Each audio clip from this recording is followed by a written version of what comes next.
are powerful. They have the power to label people, and they have the power to give identity to people. With words, we label ourselves and we label others. And this is something that the letter of James knows really well. But before we get to James, I want to share with you the activity that we did in our youth group to make this point. So everybody gets a headband. I just used a simple ribbon for this. Looks like this.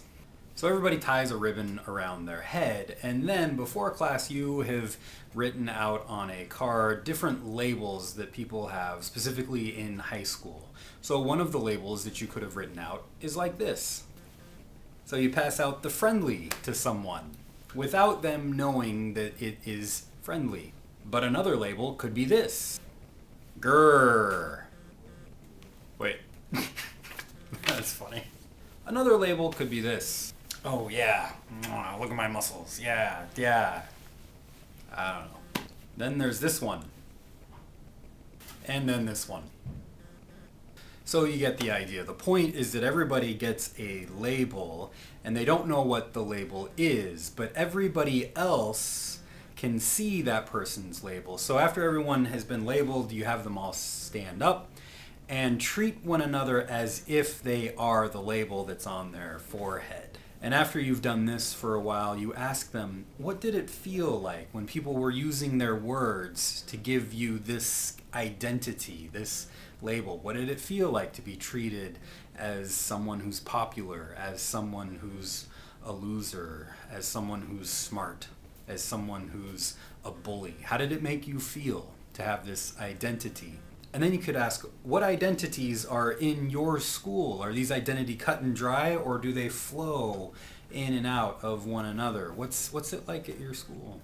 Are we stuck in our identities, or can we move to a different one? How easy is it to do that? Does someone's identity reflect everything about who that person is? After you've discussed this for a little bit, move on to James chapter 3. And what James is trying to do here is give us a sense of the power of words and the way that words can form us. James talks specifically about the power of the tongue, which is a metaphor for the words. And he says that our words are like fire that can spread really quickly and out of control. This is like gossip.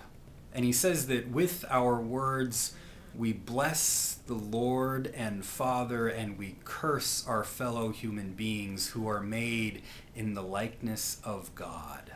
This, I think, is the label that James is getting at, and he gets it from Genesis. Genesis chapter 1 says that all humans are created in the image of God, and this is a radical statement for the author of Genesis to make, because the surrounding cultures, when this was written, all assumed that those who were made in the image of God are the pharaohs, the rulers, the kings of the world. But what Genesis does is makes it so that everybody is created in the image of God. And how does that change the way that we treat our fellow human beings? James says that if everybody is made in the likeness of God, we shouldn't be cursing one another, but we should be speaking words of blessing toward one another.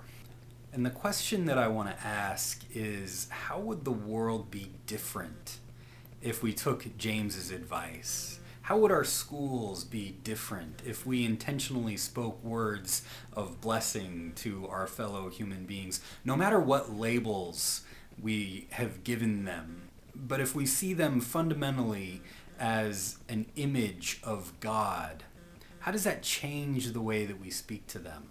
And how might those words change our world and our schools? That's the question that I'd like to leave you with, and I'd like to hear what you think. Thanks.